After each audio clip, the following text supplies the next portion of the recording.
कुछ स्वादिष्ट है बनाना तो playrecipes.com पे जरूर है आना। बकरियों का कुआं। दीनापुर गांव में सोनसिंह नाम का एक चतुर महाजन रहता था। वह अपनी चतुराई से गरीब लोगों को कम ऋण देकर उससे दोगुना पैसा वसूल करता था। सब लोग उसकी चालाकी को जानते थे, समझते थे, फिर भी जरूरत पड़े तो उससे ऋण लिया करते थे। उसी गांव के पास में कुशल नाम का एक बुद्धिमान आदमी रहता था। अपने किसी संबंधी के पास वो एक दिन आया। सोनसिंह महाजन के हाथों गरीब व लाचार लोगों को ठगे जाते उसने देखा। महाजन जी, मैंने तो आपसे सिर्फ 2 स्वर्ण मुद्राएं ऋण में ले ली थी। आप कह रहे हैं कि अब 10 स्वर्ण मुद्राएं वापस करो। मैं और मेरा बही खाता झूठ बोल रहा है क्या? चल जल्दी से 10 सुवर्ण मुद्राएं निकाल। इस घुसखोर को तो सबक सिखाना ही होगा। अगले दिन कुशल अपने संबंधी के साथ उसके खेतों पर घूमने गया। ओह, घुसखोर महाजन दूसरे गांव के कर्जदारों से कर्ज वसूल करके घर वापस लौट रहा है। भाई, तुम कैसे इस महाजन की जागतियां सह लेते हो? तुम इसे मजा क्यों नहीं चखाते? कौन उस जुल्मी के मुंह लगे कुशल? ये बहुत ही जालिम और चालाक है। मैं आज इसे मजा चखा कर ही रहूंगा। तुम? लेकिन कैसे? बस तुम यही बैठे रहो, मैं बकरी और रस्सी लेकर राह में बने उस कुएं पर जाता हूँ। कुशल बकरी और रस्सी लेकर कुएं की ओर चल दिया। कुएं पर पहुंचकर उसने बकरी को कुएं में धक्का दे दिया। तभी वहां घोड़े पर सवार थका हारा महाजन आ पहुंचा। भाई, थोड़ा सा पानी पीने को मिलेगा? पानी? यहाँ कहाँ? हाँ, थोड़ा बहुत ही होगा। बकरियों के कुएं में पानी रह कहाँ पाता है? बकरियों का कुआं? और क्या, इसमें इतनी अचराने की क्या बात है? देख नहीं रहे कि मैं क्या कर रहा हूँ? ये कहकर कुशल ने जोर लगाकर रस्सी में बंधी बकरी को कुएं से खींच लिया। देखा, ये बकरी तुमने कुएं से निकाली है, और नहीं तो क्या आसमान से निकली है? तुमने सुना नहीं, ये बकरियों का कुआं है। मेरा जब जी चाहता है इस कुएं से उतनी बकरियां निकाल लेता हूँ। क्या इसके भीतर बहुत सारी बकरियां हैं? बकरियां है नहीं, पर जब चाहा बकरियां तैयार कर लेते हैं। वो किस तरह से भला? अरे भाई, सीधा साधा हिसाब है। रात को इस कुएं में बकरियों के सींग डाल दो और सुबह बदले में बकरी ऊपर खींच लो। जितने सींग डालोगे उतनी बकरियां तैयार मिल जाएगी। ये सब सुनकर सोनसिंह ने सोचा, ये तो बड़े फायदे का काम है। लोगों को कर्ज देने और उसे वसूलने से अच्छा तो ये अधिक लाभ का काम है। उसने कुशल से कहा, क्या तुम इस कुएं को मुझे बेचोगे? उचित दाम दिया तो बेच भी सकता हूँ। ठीक है, तुम ये 5 स्वर्ण मुद्राएं मुझसे ले लो और ये कुआं मुझे दे दो। वाह, क्या अजीब खरीदार हो। केवल 5 स्वर्ण मुद्राओं के बदले में ये कीमती कुआं बेच दूं? भाई, मेरा कुआं गांव में है ना, इसलिए उसकी कीमत नहीं। अगर यही कुआं शहर में होता तो लाखों में बिकता, लाखों में। अच्छा ठीक है, 10 स्वर्ण मुद्राएं ले लो। नहीं नहीं, रहने दो, इस कुएं को खरीदना आपके बूते के बाहर है। अच्छा, 15 स्वर्ण मुद्राएं ले लो, पर मना ना करो। आप जाइए, अपना काम कीजिए। भला कहीं इतनी कम स्वर्ण मुद्राओं में इतना कीमती कुआं बिकता देखा है आपने कभी? तुम तो जिद पर ही अड़ गए हो। ठीक है, जब मैंने मन में ठान ही लिया है तो मैं तुमसे ये कुआं खरीद कर ही रहूंगा। आप फंसा शिकार जाल में। सोनसिंह ने वो सारी मुद्राएं जो कर्जदारों से वसूल लाई थी वो सब कुशल के सामने रख दी। इतनी सारी मुद्राओं के बदले तो मुझे कुआं बेच ही दो भाई। अब है तो ये मुद्राएं भी कम, पर आप बहुत आग्रह कर रहे हैं तो मैं ये कुआं आपको बेचता हूँ। आपको निराश भेजना मुझे अच्छा नहीं लग रहा। कुशल सुवर्ण मुद्रा की थैली उठाकर जब वहां से जाने लगा, भाई अपना नाम तो बताते जाओ। मेरा नाम है मैक हंगाऊ, मैं पास के पदमपुर गांव का निवासी हूँ। ये कहकर कुशल वहां से चला गया। बड़ा अच्छा सौदा पटा है आज तो। एक दिन में एक सिंह भी कुएं में डालूंगा तो हर रोज एक बकरी मिल जाया करेगी। इस प्रकार एक महीने में 30 बकरी और साल में 365 बकरियां मुफ्त में ही मिल जाया करेगी। वाह वाह वाह वाह। वो खुशी खुशी गांव की ओर चल दिया। मैं आज ही बकरियों के सींग खरीद कर लाऊंगा और प्रतिदिन 8-10 सींग उस कुएं में डाल दिया करूंगा। अगले दिन आकर यहाँ से उतनी ही बकरियां ले जाया करूंगा। सोनसिंह खुशी में पागल हुआ सोचता चला जा रहा था, जब मेरे पास सैकड़ों बकरियां होगी तो मैं क्या कुएं में 8-10 सींग डालूंगा? मैं तो सैकड़ों सींगों से कुआं भर दूंगा। 4-6 मोटे ताजे नौकर रख लूंगा। वे सारे दिन कुएं में से रस्सियों से खींच खींच कर बकरियां बाहर निकालेंगे। इस तरह मैं एक दिन करोड़पति बन जाऊंगा। इधर कुशल अपने संबंधी के पास पहुंचा। देखा, मैंने उस घुसखोर का सारा धन उससे ठग लाया हूँ। लेकिन कैसे? उस मक्खी चूस ने तुम्हें इतना धन दे कैसे दिया? कुशल ने अब उसे सारी बात बताई। अरे कुशल, तुमने तो सोनसिंह को खूब मूर्ख बनाया। भला कहीं कुएं से बकरियां पैदा होती है? चालाक सोनसिंह तो उसी बात पर विश्वास करके मेरे भाषे में आ गया। असली मजा तो तब आएगा जब सिंह कुएं में डालने पर उसे बकरियां नहीं मिलेगी। उधर दीनापुर पहुंचकर सोन सिंह सबसे पहले कसाई कल्लन की दुकान पर गया। अरे कल्लन, तुम्हारी दुकान में हलाल की गई बकरियों के जितने भी सींग है वो सब मुझे बेच दो। सब खैरियत तो है महाजन जी, आज सींगों को खरीदने की क्या जरूरत पड़ गई आपको? कल्लन, टोका टाकी मत करो और मैंने जो कहा है उसे पहले करो। ठीक है महाजन जी, जैसा आप कहे। कल्लन ने 10 सींग लाकर उसके सामने रख दिए। लीजिए महाजन जी। ठीक है। सींगों का मूल्य देकर सोन सिंह ने उससे सींग खरीद लिए। अब मुझे इसी समय जाकर ये सींग उस कुएं में डाल देने चाहिए। वो उसी समय उस कुएं पर पहुंचा और सारे सींग कुएं में डाल दिए। उस रात उसे नींद ही नहीं आई। कल सुबह का वो नजारा कितना अच्छा होगा जब मैं 10 जीती जागती बकरियां उस कुएं से खींचकर बाहर निकालूंगा। सुबह होने पर वो रस्सी लेकर कुएं पर पहुंचा। कुएं में तो एक भी बकरी नजर नहीं आ रही। उसे सब्र नहीं हुआ और वो कुएं में उतर गया। पानी में तो सिर्फ बकरियों के वही सींग है जो कल मैंने डाले थे। वो परेशान होकर कुएं से बाहर निकला। लगता है मैक हंगाऊ नाम का वो आदमी मुझे कल ठग गया। मुझे इसी समय उसके गांव जाकर उसकी अच्छी तरह से खबर लेनी चाहिए। घोड़े पर चढ़कर वो उसी समय पदमपुर गांव पहुंचा। क्या तुम मैं कहाँ गांव को जानते हो क्या? गांव वालों के समझ में ही नहीं आ रहा था कि सोन सिंह क्या कह रहा है। आप यही तो कह रहे हैं कि मैं कहाँ गाऊं? हाँ हाँ, मैं कहाँ गाऊं? इसमें पूछने की क्या बात है? गाना कोई बुरी बात नहीं है, आप यही गा सकते हैं। ये तुम क्या कह रहे हो? मैं ठीक ही कह रहा हूँ, इसमें पूछना क्या है? आप निसंकोच होकर गाना गा सकते हैं। अरे मैं तो लुट गया, वो पाजी मुझे दिन दहाड़े लुट गया और तुम मेरा मजाक उड़ा रहे हो। लगता है ये पागल है, अजीब आदमी है। पहले तो पूछ रहा था मैं कहाँ गाऊं, मैंने यहीं पर गाने की अनुमति दे दी तो अब मुझे धड़क रहा है। तुम तो इसके मुंह मत लगो भाई। अगले ही पल गांव वाले सोन सिंह को पत्थरों से मारने लगे। मैं एक एक को देख लूंगा, देख लेना तुम। मारो पागल को, पागल बचने ना पाए। जैसे तैसे सोन सिंह वहां से जान बचाकर भागा। अरे अरे, ये मैं कौन सी मुसीबत में फंस गया, यहाँ तो जान के लाले पड़ गए। पदमपुर गांव से घोड़ा दौड़ाता हुआ सोन सिंह जब अपने गांव आ रहा था तो राह में उसे कुशल मिला। उसे देखते ही सोन सिंह आग बबूला हो उठा। तब कुशल ने उससे कहा कि तुम एक बार ही मूर्ख बनने पर इतना ताव खा रहे हो, जबकि तुम प्रतिदिन ना जाने कितने गरीबों को अपनी चतुराई से मूर्ख बनाते हो। जरा सोचो, तुम्हारे हाथों मूर्ख बनकर उन गरीबों का क्या हाल होता होगा। ये बात सोन सिंह के समझ में आ गई और उसने उसी दिन से गरीब लोगों से गलत प्रकार से धन वसूलना बंद कर दिया। रामगढ़ नाम के गांव में एक किसान हरि और उसकी पत्नी सुमन रहते थे। हरि बहुत गरीब इंसान था। उनके 2 बेटे थे, सागर और भूषण। हरि और उसकी पत्नी हर रोज खेत में जाकर काम किया करते थे। वो दोनों अपने खेत में काम करने के अलावा दूसरों के खेतों में भी मजदूरी किया करते थे। फिर भी कुछ खास आमदनी नहीं होती थी और उसकी पत्नी को हमेशा अपने दोनों बेटों की चिंता लगी रहती थी। अजी सुनते हो, अगर ऐसा ही चलता रहा तो हम अपने बेटों का पालन कैसे करेंगे? सुमन, हम दिन रात मेहनत करेंगे। भगवान कभी भी मेहनत करने वालों को पीछे नहीं रखते। सागर और भूषण को ये सब बातों के बारे में पता था कि उनके घर की हालत कुछ खास नहीं थी। वो दोनों भी स्कूल के बाद घर आकर माता पिता को काम में मदद किया करते थे। वो कभी भी कोई ऐसी चीज की मांग नहीं किया करते थे जो उनके माँ पिताजी उन्हें नहीं दे सकते थे। दोनों ही बड़े समझदार थे। अरे भूषण, जरा यहाँ आओ, वो मुझे तुमसे कुछ बात करनी है। जी भैया, अभी आया।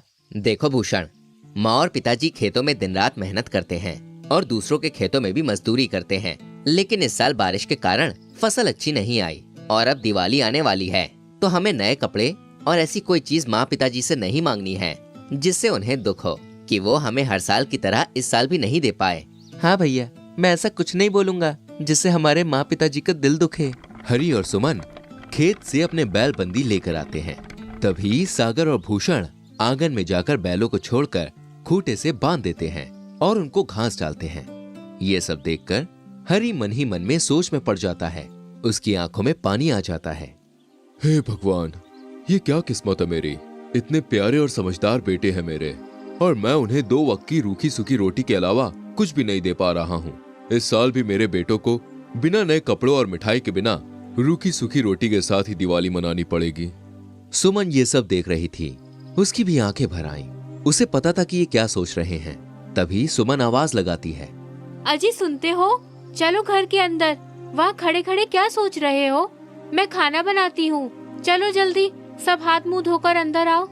सब लोग अंदर जाकर खाना खाने बैठ जाते हैं। खाना खाने के बाद भूषण और सागर बाहर खेलने जाते हैं। तभी सुमन हरि से कहती है, अजी आप इतना मत सोचा करो, सब कुछ ठीक हो जाएगा। ये सारी बातें हरी के दोस्त चंद्रा को पता लगती हैं कि उसका दोस्त बहुत मुश्किल में है। चंद्रा दूसरे दिन ही हरी के घर आता है और हरी से कहता है, अरे दोस्त, तुम्हारी ये हालत है, एक बार मुझे कह दिया होता तो मैं तुम्हारी कुछ मदद कर देता। अरे भाई, ऐसी कोई बात नहीं है। अच्छा, मुझे सब पता है, लेकिन तुम मुझसे भी मदद नहीं लोगे। मुझे पता है तुम बहुत खुददार किस्म के इंसान हो, लेकिन ऐसी हालत में दोस्त ही दोस्त के काम आता है। क्या पता आगे जाकर मुझे तुम्हारी कुछ जरूरत पड़ जाए, तब तुम मेरी मदद कर देना। चंद्रा के इतना समझाने के बाद हरी मान जाता है। चंद्रा हरी को कुछ अनाज के बोरे और पैसे देता है और हरी से कहता है, देखो दोस्त, मैंने तुम्हारी मदद की और मुझे ये भी पता है कि तुम अब मेरे पैसे कैसे वापस करूं, ये सब सोच रहे होंगे। तुम एक काम करो, दूसरों के खेतों में मजदूरी करने से अच्छा है, मेरे कुछ खेत खाली पड़े हैं जिसमें मैं बुआई का काम नहीं करता। तुम वहां खेती करो, उसमें जो भी कमाई होगी उससे तुम मेरे पैसे लौटा देना, और जब मेरे पैसे वापस कर दोगे उसके बाद से तुम्हें जो लगे वो दे दिया करना। इससे मेरे खेत भी अच्छे रहेंगे, ये भी तो मेरा फायदा है ना। अब तो ठीक है। हरी ये सब सुनकर बहुत भावुक हो जाता है। चंद्रा और हरी एक दूसरे के गले लगते हैं। चंद्रा अपने दोस्त को समझाकर वहां से चला जाता है। सागर और भूषण भी ये सब देख रहे थे। भूषण बोला, पिताजी, अब हम दिवाली बाकी लोगों की तरह मना पाएंगे, आप हमें नए कपड़े भी देंगे। हाँ मेरे लाल, हम दिवाली अच्छे से मनाएंगे और खेतों में बहुत मेहनत भी करेंगे ताकि हमारी हर दिवाली अच्छे से जाए। हरी, सुमन, सागर और भूषण नए कपड़े पहनकर इस साल अच्छे से दिवाली मनाते हैं। सब परिवार खुशी से झूम उठता है। सुंदरपुर नाम के गांव में राघव नाम का एक आदमी रहा करता था। उसकी पत्नी का नाम रमा था। उनको एक बेटा था जिसका नाम था साहिल। साहिल छोटा ही था, तभी उसकी माँ रमा बीमार होने के कारण उसे छोड़कर चली गई थी। अब घर में साहिल अकेला रहा करता था। उसका अकेलापन राघव को खाया करता था। तभी राघव की मौसी एक दिन उसके घर आती है और राघव से कहती है, मैं सोच रही हूँ कि तुम दूसरी शादी कर लो। अरे मौसी, लेकिन मेरा साहिल अभी बहुत छोटा है। पता है मुझे, इसीलिए उसी के लिए तुम्हारी दूसरी शादी करवाना चाहती हूँ। उसको माँ का प्यार मिल जाएगा और वो घर में अकेला भी नहीं रहेगा। ठीक है मौसी, आपने सोचा होगा तो ठीक ही होगा। ठीक है, मैं फिर लड़की देखना शुरू कर देती हूँ। जी। मौसी राघव को एक अच्छी लड़की देखकर उससे शादी करवा देती है। उसका नाम था लक्ष्मी। लक्ष्मी राघव से शादी करने के बाद उसके घर में बहुत अच्छे से रहने लगी थी। उसने साहिल को अपने बेटे जैसा प्यार दिया था। उसको कभी अपने माँ की कमी महसूस नहीं होने दी। अब दोनों घर में बहुत अच्छी तरह से रहने लगे थे। ये सब देख राघव भी बहुत खुश था। वह अब अपने काम में ज्यादा मन लगाकर काम किया करता था और बहुत तरक्की कर रहा था। अब शादी के 2 साल बाद लक्ष्मी को एक बेटी हुई। उसके आते ही घर में जैसे खुशियाँ छा गई थी। अब राघव भी बहुत खुश रहने लगा था। अब ऐसे ही बहुत दिन बीत जाते हैं। लक्ष्मी की लड़की सुहानी अब स्कूल में जाया करती थी। साहिल और सुहानी एक दूसरे के साथ स्कूल जाया करते थे। साहिल उसको अपनी बहन की तरह मानकर उसकी अच्छी तरह से देखभाल किया करता था। ये सब देख लक्ष्मी भी बहुत खुश रहा करती थी। एक दिन लक्ष्मी अपने पति राघव से कहती है, हमारा घर अब कैसे भरा भरा लग रहा है ना। हाँ लक्ष्मी, सच कह रही हो। हमारे घर में ये खुशी सब तुम्हारे वजह से ही मिली है। हाँ ठीक है, चलो बातें ही करते रहे तो खाना ठंडा हो जाएगा। ऐसा कहकर लक्ष्मी घर में जाकर खाना परोसती है और सभी खाना खाने के लिए बैठ जाते हैं। तभी सुहानी पिताजी से, पिताजी, मुझे स्कूल में जाने के लिए साइकिल चाहिए। अरे बिटिया, अभी तो हमने तुम्हारे भैया को भी साइकिल नहीं दी और तुम इतनी जल्दी मांग रही हो। हाँ, मुझे साइकिल सीखनी है, इसीलिए मुझे साइकिल चाहिए। अरे सुहानी बेटी, मेरी बात सुनो। हम ऐसा करते हैं, भैया को बड़ी साइकिल लेके देते हैं, वो तुम्हें भी स्कूल लेकर जाया करेगा। हाँ, ये ठीक है, मैं भैया के साथ स्कूल में जाऊंगी। ठीक है, तो फिर मैं तुम्हारे भैया को साइकिल लेकर देता हूँ और दिवाली तक तुम्हें भी नई साइकिल खरीद कर दूंगा। हाँ पिताजी, चलेगा। सभी खाना खाकर सो जाते हैं। ऐसे ही राघव अपने बच्चों की ख्वाहिशें पूरी करता है। अब एक दिन राघव घर में ही था, तभी उसे दिल का दौरा पड़ने के कारण राघव को लक्ष्मी अस्पताल लेकर चली जाती है। अस्पताल में जाकर डॉक्टर राघव का इलाज करवाते हैं। तभी लक्ष्मी डॉक्टर से, डॉक्टर साहब, ये ठीक होंगे या नहीं? आप कुछ बोल नहीं रहे हो। अभी मैं कुछ नहीं बता सकता, हमें जल्द ही ऑपरेशन करना होगा। आप ऑपरेशन करिए डॉक्टर साहब, पैसों का इंतजाम मैं कर लूंगी। जी। ऐसा कहकर डॉक्टर ऑपरेशन की तैयारी में लग जाते हैं। तभी राघव को दूसरा मेजर हार्ट अटैक आकर उसके अस्पताल में ही मौत हो जाती है। ये सब बात जब लक्ष्मी को पता चलती है तो वह चक्कर आकर वही गिर जाती है। अब थोड़े ही दिनों में लक्ष्मी घर की सब बागडोर संभाल लेती है। वह अपने बेटे और बेटी को कभी भी किसी चीज की कमी महसूस नहीं होने देती है। अब ऐसे ही कुछ साल बीत जाते हैं। अब साहिल और सुहानी बड़े हो गए थे। साहिल को एक अच्छी कंपनी में जॉब मिल गई थी और इधर सुहानी की पढ़ाई पूरी होने की वजह से उसकी माँ ने सुहानी के लिए एक अच्छा लड़का देखकर उसकी शादी करवा दी थी। अब उस घर में साहिल और उसकी माँ ही रहा करते थे। तभी बेटा, मैं दिन भर घर में अकेली होती हूँ। मेरे साथ गप्पे लड़ाने के लिए और इस घर को संभालने के लिए एक अच्छी बहू लेकर आओ। क्या माँ, कौन सी बातें लेकर बैठी हो? आप ही ढूंढो। आपको जो पसंद आएगी मैं उससे शादी कर लूंगा। हाँ ठीक है, मैं जल्द से जल्द तुम्हारी शादी करवा दूंगी। माँ, तुम्हें जो करना है वो करो, मगर मुझे छोड़ दो। मैं जा रहा हूँ ऑफिस। हाँ जाओ, और जल्दी घर वापस आना। हाँ माँ। अब साहिल ऑफिस में जाकर अपना काम करता है और लक्ष्मी उसको बहू ढूंढने के लिए बहुत सी लड़कियों की फोटो मंगवा लेती है। अब उसमें से एक लड़की लक्ष्मी को बहुत पसंद आती है। लक्ष्मी वह फोटो टेबल पर रखकर अपना काम करने चली जाती है।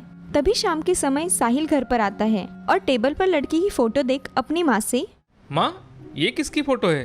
बेटा, मैंने तुम्हारे लिए एक लड़की चुनी है, उसकी फोटो है ये। क्या माँ, आप भी? अगर आपको पसंद है तो मुझे भी पसंद है। अच्छा ठीक है, फिर इस लड़की को देखने रविवार को चले जाते हैं।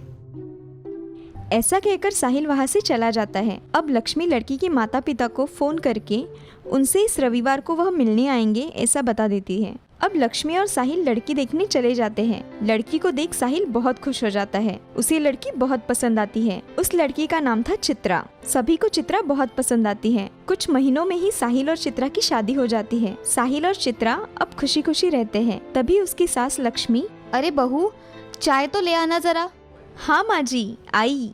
तभी चित्रा चाय लेकर वहाँ आती है और लक्ष्मी को चाय देकर चली जाती है। अब चित्रा और लक्ष्मी का दिन भर का समय बहुत अच्छी तरह से बीतता है। कुछ दिनों बाद चित्रा माँ बनने वाली थी। सारे घर में खुशियाँ छा गई थी। अब साहिल भी बहुत खुश रहा करता था। कुछ दिनों बाद चित्रा ने एक बच्चे को जन्म दिया। लक्ष्मी उसके पोते की देखभाल किया करती थी। उसे क्या चाहिए और क्या नहीं चाहिए ये सब देखती थी। उसकी जान बसती थी चित्रा के बेटे समीर में। जैसे समीर थोड़ा बड़ा हुआ तो समीर बहुत ही शरारत करने लगा था। वह किसी की कोई बात नहीं सुना करता था, मगर लक्ष्मी उसका पूरा ध्यान रखा करती थी। ये सब देखकर चित्रा बहुत जला करती थी। एक दिन चित्रा की दोस्त शीतल उसके घर पर आई थी। अरे चित्रा, ये तुम्हारी सास कुछ ज्यादा नहीं करती क्या? हाँ, मुझे भी ऐसा लगता है। वो समीर को कुछ ज्यादा ही अपने पास रखती है। चित्रा, ये तुम्हारी सगी सास थोड़ी ना है। क्या तुम जिंदगी भर इसका ही करती रहोगी क्या? ये बेटा तुम्हारा है, समझी? हाँ, तुम सही कह रही हो। चलो तुम मेरे साथ। अब देखो, चित्रा उसे लेकर घर में चली जाती है और माँ जी से, माँ जी मेरी सहेली आई है, आप कुछ खाने के लिए लेकर आएगी क्या? लक्ष्मी को चित्रा की ये बात सुनकर एक आश्चर्य का धक्का लगा, मगर शीतल के सामने होने के कारण लक्ष्मी ने कुछ नहीं कहा। वो अंदर जाकर उन दोनों के लिए कुछ खाने का सामान लेकर आई। अब लक्ष्मी को चित्रा का बदला हुआ रवैया पता चल रहा था, मगर उसे पता नहीं चल रहा था कि चित्रा ऐसा क्यों कर रही है। इसके बावजूद भी लक्ष्मी घर के सारे काम करके अपने पोती की देखभाल किया करती थी। मगर ये सब देख चित्रा के मन में बहुत अलग अलग ख्याल आते हैं। वह मन में ही सोचती है, इस बुढ़िया को सबक नहीं सिखाया तो मेरा नाम भी चित्रा नहीं। अपने विचार साहिल को बताती है। तभी साहिल उससे, चित्रा, तुम ऐसी बकवास मत करो। अगली बार मेरी माँ के बारे में बोलने से पहले सोच लिया करो। तुम सिर्फ मुझे ही बोलो, तुम्हें तुम्हारी माँ ही अच्छी लगती है। अरे ऐसा नहीं है चित्रा, मगर माँ ऐसी नहीं है। तुम्हें पता है क्या, तुम दिन भर घर में थोड़ी ना रहते हो, मुझे सब सहना पड़ता है। अब मुझे सोने दो, बाकी की बातें कल करेंगे।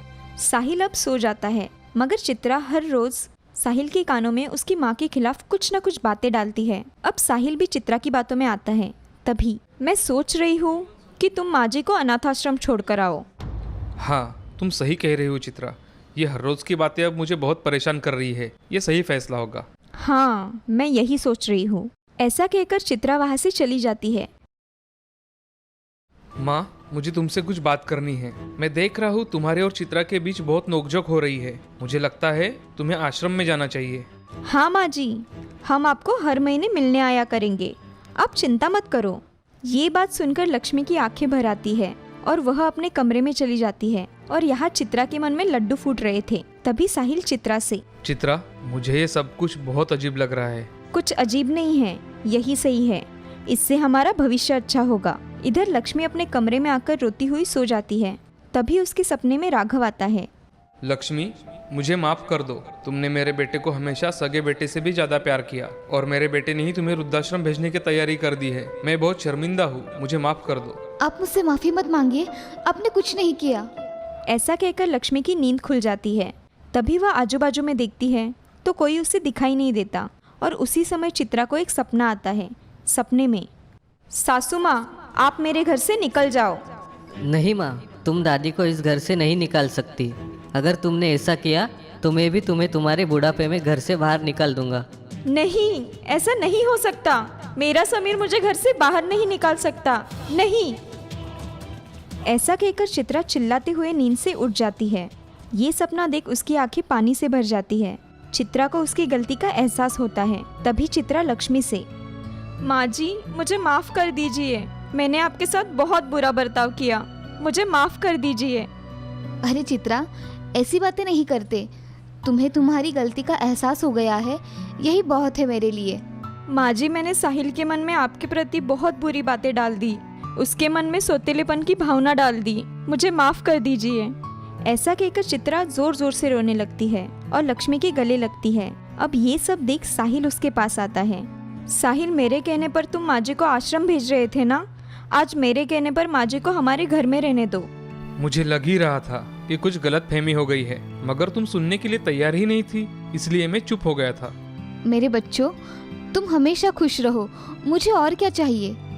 माँ, मैंने कल तुमसे जो कहा उसके लिए मुझे माफ़ कर दो। और माँ, तुम हमेशा मेरे साथ ही रहो। बेटे, मैं तुम्हारी सौतेली माँ हूँ, मगर मैंने कभी तुम्हें अपने बेटे से कम नहीं समझा और तुमने भी कभी मुझे ऐसे लगने नहीं दिया। आज के बाद हम खुशी खुशी रहेंगे। हाँ माँ। ऐसा कहकर साहिल, उसकी माँ, चित्रा और समीर सब एक साथ रहने लगते हैं।